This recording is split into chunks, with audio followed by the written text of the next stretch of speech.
Muy buenos días chicos, el tema de hoy es desigualdad y movimientos sociales. El fin en mente es reconocer las causas de la desigualdad, el descontento político y la importancia de la participación social. Comenzamos con el movimiento estudiantil de 1968 y su influencia.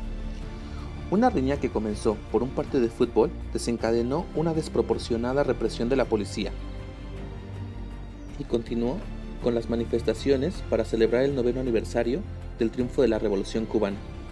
El gobierno de Gustavo Díaz Ordaz temía, en el contexto internacional de la Guerra Fría, que los estudiantes movilizados simpatizaron demasiado con las ideas socialistas, que eran contrarias a la política occidental con influencia de Estados Unidos de América y cercanas a la política de la URSS. En esos años se temía que las ideas de la Revolución Cubana se extendieran por toda América Latina. En México, las preocupaciones del gobierno ante la cercanía de los Juegos Olímpicos que se celebrarían en la capital del país terminaron en represión y asesinato. Entre julio y octubre de 1968, el conflicto entre los estudiantes y las autoridades fue escalando. Muchas escuelas cerraron en protesta entre el 26 y el 29 de julio. El ejército entró por la fuerza a la preparatoria número 1, violando la autonomía universitaria. Esto hace que el rector condene los hechos y se une a la protesta para exigir la libertad de los presos, a quien él consideraba presos políticos.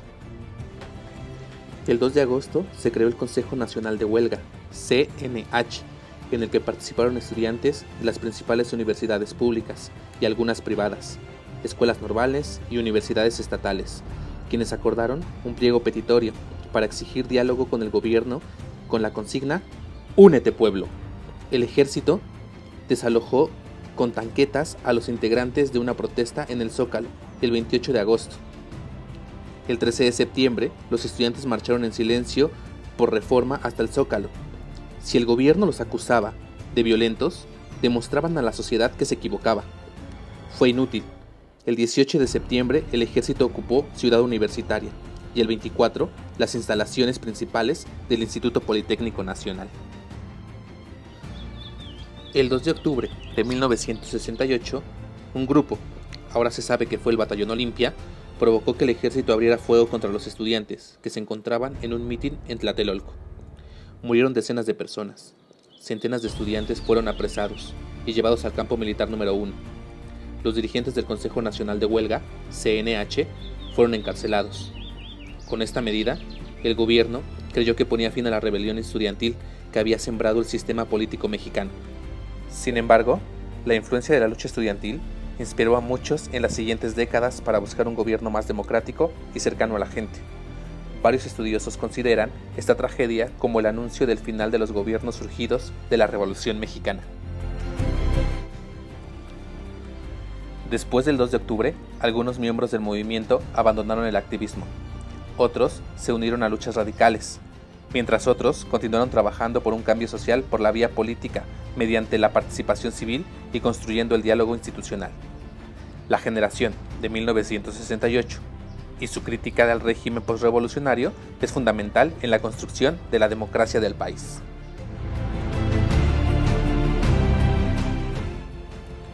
Ante la represión de los movimientos sindicales y estudiantiles, se organizaron algunos grupos para encontrar otras formas de lucha ante un gobierno que no dialogaba. Es así que entre 1968 y 1982 se crearon guerrillas. Por una parte estaba la guerrilla rural, que se ubicaba en la Sierra de Guerrero. Ellos buscaban mejores condiciones para los campesinos y maestros. Sus líderes eran Lucio Cabañas y Genaro Vázquez.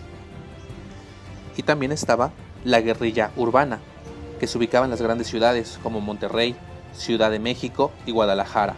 El principal ejemplo de esto era la Liga Comunista 23 de septiembre.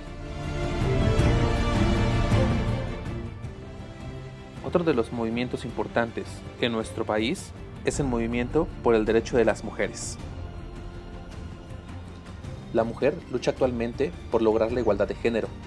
Tiene una larga historia de marginación, de escasas oportunidades de desarrollo personal, pues recibe una educación en el seno familiar para casarse, tener hijos y satisfacer las necesidades de la familia, olvidando las suyas. Se han tenido avances en esta lucha.